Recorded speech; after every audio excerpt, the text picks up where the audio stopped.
అమ్మో! ఈరోజు ఇడ్లీ తక్కువ వచ్చి కుక్క సావయిపోయిందిరా బాబోయ్! హోటల్‌లో పెట్టినోళ్ళకి ఎటువంటి ఇడ్లీ పాత్ర అయితే కంఫర్ట్‌గా ఉంటదో ఈ వీడియోలో చెప్తాను. అలాగే తప్పకుండా ఈ వీడియో నచ్చితే లైక్ చేసి సబ్స్క్రైబ్ చేసుకోండి ఫ్రెండ్స్. పొద్దుగానే ఇడ్లీ అడుగుతూ ఉంటారు కాబట్టి ఎక్కువ శాతం మన యాత్రికుల ప్లేస్ కాబట్టి ఇడ్లీ పాత్ర పెద్దగానే ఉండాల. అయితే మా ఇంట్లో ఇడ్లీ పాత్ర వచ్చేసి పెద్దదేనండి. పెద్ద సైజు ఎన్ని ఉంటది? 85 ఇడ్లీ దాకా వస్తది. 85 ఇడ్లీ వస్తది. అయినా కూడా ఈరోజు ఏం చేస్తామంటే జనాలు తక్కువ కదా అని చెప్పి మా అత్తయ్య ఒక 60 వేసింది. 85 ఇడ్లీలో ఒక 15 తీసేసింది అనమాట. 85లో ఒక ప్లేటు 2 ప్లేట్లు తగ్గించేసింది. ఎందుకంటే జనాలు తక్కువ ఉన్నాయి, 60 ఇడ్లీ అటు వేద్దామని చెప్పి. ఒక్కసారి అనుకోకుండా ఒక పెద్ద ఉమ్మడి ఫ్యామిలీ వచ్చింది. అందరికీ ఇడ్లీ కావాలి. ఎందుకంటే ఇప్పుడున్న జనరేషన్లో చాలామంది తెలివైన వాళ్ళు ఏం చేస్తున్నారు, ఆయిల్ ఫుడ్ అస్సలు తీసుకోవటం లేదు. మనలాంటి మధ్యతరగతి ఫ్యామిలీసు, అలాగే విలేజ్ వాళ్ళు ఎక్కువ ఏది పడితే తింటున్నారు. కానీ టౌన్లో బాగా చదువుకున్న వాళ్ళు అయితే ఇప్పుడు సాఫ్ట్ ఫుడ్ ఎక్కువ తీసుకుంటున్నారు. ఆయిల్ ఫుడ్ అస్సలు తీసుకోవటం లేదు. పైగా కట్టెల పొయ్యికి చాలా ప్రాధాన్యత ఇస్తున్నారు. కట్టెల పొయ్యి చాలా మంచిది అన్నట్టుగా దానికి ప్రాధాన్యత ఎక్కువ ఇస్తున్నారు. బహుశా అందుకేనేమో నాకు మంచిగానే జరుగుతుందండి. ఆయన అందుకే కష్టపడిన ఇడ్లీ పాత్ర కానీ అలాగే ఏదైనా సరే 1-10 సార్లు టేస్ట్గా నీట్గా చేయడానికి ట్రై చేస్తా. అయితే పొద్దున్నే ఇడ్లీ పాత్రకు 85 ఇడ్లీకి వచ్చేసి ఎంత పిండి వేస్తామో తెలుసా ఫ్రెండ్స్? బాబోయ్! పక్కనే నూనె పెట్టింది. అబ్బో! మీద చుట్టు పడుతుంది. అలా తీసినప్పుడు ఆటోమేటిక్గా ఆయిల్ మీదకి వెళ్తుంది చూడండి. అయ్య బాబోయ్! ఎక్కడ మొహం మీద పడి మచ్చలు వెళ్ళిపడతాయని భయం నాకు. అయితే 85 ఇడ్లీకి వచ్చేసి ఒకప్పుడైతే గుంతల మధ్య నుండి ఇడ్లీ పిండి ఎక్కువ పోయేది. పైగా గట్టిగా ఉండి సరిగ్గా తినేవాళ్ళు కాదు. ఇప్పుడైతే ఇడ్లీ పాత్ర కొత్తది తెచ్చుకున్నాం కదా, లేయర్ అనేది చాలా పలుచగా ఉంది. 85 ఇడ్లీకి వచ్చేసి 1 కిలో వేస్తే 85 ఇడ్లీ వస్తుంది. 85 ఇడ్లీ వచ్చింది కదా, ఎక్కువ డబ్బులు మిగులుతాయి అనుకోకండి. ఎందుకంటే ఇడ్లీకి కాస్ట్ తక్కువ, అలాగే ఇడ్లీకి తినే చట్నీ కాస్ట్ ఎక్కువ ఉంటుంది. ఇడ్లీలోకి చట్నీ ఎక్కువ తింటారండి. ఇడ్లీ పిండి డిప్ చేసుకొని చట్నీ నోట్లో పెట్టుకుంటే కమ్మగా ఉంటుంది. అందుకు కాబట్టి ఎక్కువ తింటారన్నమాట. కొబ్బరి చట్నీ ఎక్కువ అయిపోతుంది. పొద్దున్నే కరెక్ట్గా 6కి తెల్లగా మల్లెపూల మిర్చి ఇడ్లీ అయితే స్టార్ట్ చేసి పెట్టేసేయాలి. రెడీ చేసుకుని బాక్స్ నిండా వేసేయాలి. ఎందుకంటే జనాలు ఎప్పుడు వస్తారో తెలియదు. ఒక్కసారిగా జనాలు వచ్చి పడ్డారంటే చాలా ఇబ్బంది అయిపోద్ది. మనం ఏం చేయలేము, జనాలను ఆపలేమన్నమాట. వచ్చినప్పుడు మాత్రమే ఉన్న కాడికి పెట్టి ఏదో మనకు ప్రాప్తం ఉన్నంతలో తీసుకోవాలి. కానీ జనాలు వచ్చాక మేము ఇడ్లీ వేస్తాం తినేళ్ళురంటే ఎవ్వరు ఉండరమ్మా ఇప్పుడు జనరేషన్లో. అంత ఫాస్ట్ జనరేషన్. ఈ జనరేషన్లో కష్టం, ఆపలేం. అందుకాటి ముందే జాగ్రత్త చేసి పెట్టుకోవాలి. పోతే ఒక 500 పోవడమో, వస్తే 500 రావడమో ఫ్రెండ్స్.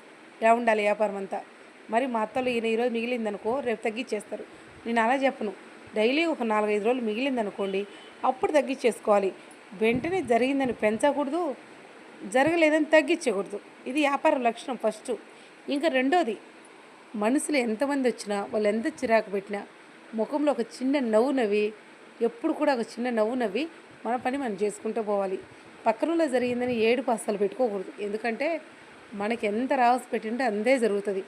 వాళ్ళు మనకు తినాలి అని మన చేతి రుణం ఉంటే వాళ్ళు ఖచ్చితంగా మన దగ్గరికి వస్తారు. ఇదొక సంకల్పం గుర్తుపెట్టుకోవాలి మనం. అయితే నేను మాటికి అలా చూడడానికి కారణం ఏంటంటే, చిన్నపిల్లోడు ఊరికి కుర్చీలో ఊగుతున్నాడు, ఎక్కడ పడతాడో అని భయం నాకు. మన అంగట్లో పడ్డారంటే మనకు చెడిపోయారు కదా అన్నట్టు, పసిబిడ్డలు దెబ్బలు తగులుతాయి. ఇది ఒక భయం, నేను చూస్తూనే ఉంటా. అయితే మా అత్తయ్య ఇంటి చాలా యూజ్ అవుతుంది ఫ్రెండ్స్ నాకు. మా అత్తయ్య ఉందనుకోండి, నాకన్నా చకచక చేసేస్తుంది. మనుషులు ఎక్కువ వస్తేనే కన్ఫ్యూజ్ అవుతుంది. మనుషులు ఎక్కువ వస్తే తినేసి ఎవడేయకుండా పోతారని వాళ్ళ తిట్టి ఎక్కువ గమనిస్తూ ఉంటుంది. లేకపోతే నార్మల్గా అయితే చేస్తూనే ఉంటుంది ఓపికగా. టిఫిన్ హోటల్ అంటే అంతే ఫ్రెండ్స్, చేస్తూనే ఉండాలి. ఎవరికి తగినట్టు వాళ్ళు చేసుకుంటూ పోవాలి. ఇప్పుడు జనాలు తక్కువ ఉన్నారు కదా, ఒక బ్యాచ్ వెళ్ళిపోయింది. జనాలు తక్కువ లేని నిమ్మలంగా కూర్చొని దోశలు మంచిగా వేస్తూ ఉన్నా. ఒక్కసారి వచ్చి పడతారు. అవుతుందా వెళ్ళాలా? ఎవరైనా వెళ్ళమని ఎవరైనా చెప్తారా ఫ్రెండ్స్? ఏదో 4 రూపాయలు వస్తే ఏదో భగవంతుడు 4 రూపాయలు ఇచ్చారని తృప్తి పడడానికి కదా మనం కష్టపడేది. తెల్లవారుజామున 4కి లేచి నిద్ర వస్తున్న ఆ టైంలో, అందరూ మంచిగా నిద్రపోతున్న టైంలో లేచి వంట చేసేది ఎందుకు? 4 రూపాయలు డబ్బులు వస్తుందని ఆశపడే కదా. అలాంటప్పుడు ఏమవుతుంది, మనం కష్టపడి వండినప్పుడు కష్టపడి కొంచెంసేపు ప్రశాంతంగా మాట్లాడొచ్చుగా. కొంతమంది మాడి చిరాకు పడతారు అసలు టిఫిన్ హోటల్లో జరగదు ఫ్రెండ్స్.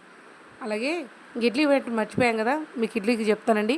కొత్తగా హోటల్ స్టార్ట్ చేస్తున్న వాళ్ళు ఎవరైనా సరే ఒక్క రకమే పెడితే జరగదండి. ఖచ్చితంగా 4 రకాలు ఉండాలి. ఇడ్లీ ఒక్క ప్లేట్ లేకున్నా సరే వ్యాపారం దెబ్బతింటుంది. ఈరోజు మాలా వ్యాపారం ఫస్ట్ బ్యాచ్లోనే సుమారు కొట్టకపోయింది. రెండో బ్యాచ్లో చాలా తక్కువ అనిపించింది నాకు. ఇడ్లీ లేకపోయేసరికి వ్యాపారం చాలా తక్కువ అయిపోయింది ఈరోజు. అయితే ఫస్ట్ 1 కిలో స్టార్ట్ చేయండి. 1 కిలోకి వచ్చేసి చిన్న ఇడ్లీ తెగిన 80 ఇడ్లీ వస్తుంది. 85 ఇడ్లీ వస్తుంది. ఒకవేళ అయిపోకపోయింది అనుకోండి, అరకిలో పిండి వేసుకోండి, ఒక 45 ఇడ్లీలు, ఒక్క పడి బియ్యం వేసుకోండి, అలాగే ఒక అరకిలో గోధుమ పిండి కలిపి పెట్టుకోండి. వాళ్ళు నచ్చిన కాడికి వాళ్ళు తినివ్వండి. మిగిలింది మన ఫ్యామిలీ తినొచ్చుగా. చక్కగా మనం ఇంట్లో వంట చేసుకోవాలి కదా ఫ్రెండ్స్.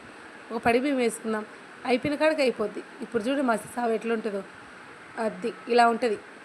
తక్కువ వచ్చింది, ఇప్పుడు ఏం చేద్దాం? ఇడ్లీ, అందరికి ఇడ్లీ కావాలి. ఒకరికి ఇద్దరికి తక్కువ ఇచ్చింది అనుకో వెళ్ళిపోతారు డౌట్ లేకుండా. ఈ వద్దు లేదంట మొహమాటం పెట్టుకోరు అసలు. ఎందుకంటే వాళ్ళు డబ్బులు ఇస్తున్నారు, వాళ్ళకి ఎందుకు ఉంటుంది చెప్పండి మొహమాటం? వాళ్ళకి మంచిగా ఉంటేనే తింటారు. టేస్ట్ బాగుందని మన వాళ్ళు అయితే నిజంగా మంచి వాళ్ళండి, ప్రశాంతంగా తింటున్నారు. ఎక్కడ చిరాకు పెట్టుకోకుండా ప్రశాంతంగా అయితే తింటున్నారు. ఇలాంటి ఫ్యామిలీస్ చాలా తక్కువ ఉంటాయండి. హడావిడి ఎక్కువ, రావడం వెళ్ళడం కంగారు ఎక్కువ. చూడండి, 3 మనుషులు ఉంటే 3 తారాడుతూనే ఉన్నాం. ఇడ్లీ పిండి అనేది ఖర్చు తక్కువే, మహా అంటే 55 ఇడ్లీ పిండి. ఇప్పుడు మినపగుండ్లు వచ్చేసి 1/4 కిలోలు వచ్చేసి 35 పడుతున్నాయి అనుకుంటా. మొత్తం కూడా 90 రూపాయలు అవుతుంది. కానీ ఇడ్లీ పిండి తక్కువే, కానీ దాంట్లోకి చట్నీలు ఎక్కువ తింటారు. ఇడ్లీ టేస్ట్ తగిలిందనుకోండి, కొబ్బరి చట్నీలో ముంచి ఇడ్లీని నోట్లో పెట్టుకుంటే బాగుంటుంది. అలాంటప్పుడు చట్నీ ఎక్కువ తింటారు, ఎక్కువ కొట్టకపోద్ది. 3 వస్తువులు పెట్టామంటే ఇప్పుడు 3 రకాల టిఫిన్ ఉంది. ఒకదాని మీద తగ్గిన ఒకదాని మీద వస్తూ ఉంటుంది. మనం ఈ దోశ ఒక్కటే పెట్టుకుంటే అస్సలు జరగదు నాకు తెలిసి. ఇడ్లీ కూడా ఉండాలి. అన్ని రకాలు వేసుకొని కొద్దిగా స్టార్ట్ చేస్తే నీ చేతి వంట నచ్చింది అనుకోండి, ఇంకా షాప్ నుంచి పక్కకు పోరు. లేట్ అయినా సరే నిమ్మలం కూర్చొని తినేసి వెళ్తారు. నచ్చకపోతే ఈరోజు తిన్నవాడు రేపు ఖచ్చితంగా రారు. నీకు అదే గుర్తు. ఈరోజు టిఫిన్ తీసుకునే వాళ్ళు రేపు పక్కకు పోయారనుకోండి, నీ టిఫిన్ వాళ్ళకి నచ్చలేదు, నీ టిఫిన్ ఏదో మార్చాలి అని నువ్వు తెలుసుకొని తీరాల్సిందే. మాటికి ఒక్కొక్కసారికి మారాలని ఎవరికి ఉండదండి. టిఫిన్ ఏడ మంచిగా ఉంటే అడగరు, ఎందుకంటే డబ్బులు ఇస్తున్నాం. మంచిగా ఉండే కాడ తెచ్చుకుంటారు, బాగాలేని కాడ ఎందుకు తెచ్చుకుంటారు చెప్పండి? ఇప్పుడు చూడండి, ఒంటి చేత్తో ఆ పక్క చట్నీలు టిఫిన్ అందుకుంటున్నా, ఇవాళ దోశ వేస్తున్నా. కానీ వేసి దోశ అయినా సరే మంచిగా 4 మూట్ల కారం పట్టించి దోశ నిండా పప్పుల పొడి చల్లండి, ఎందుకు రుచి ఉండదో చూద్దాం.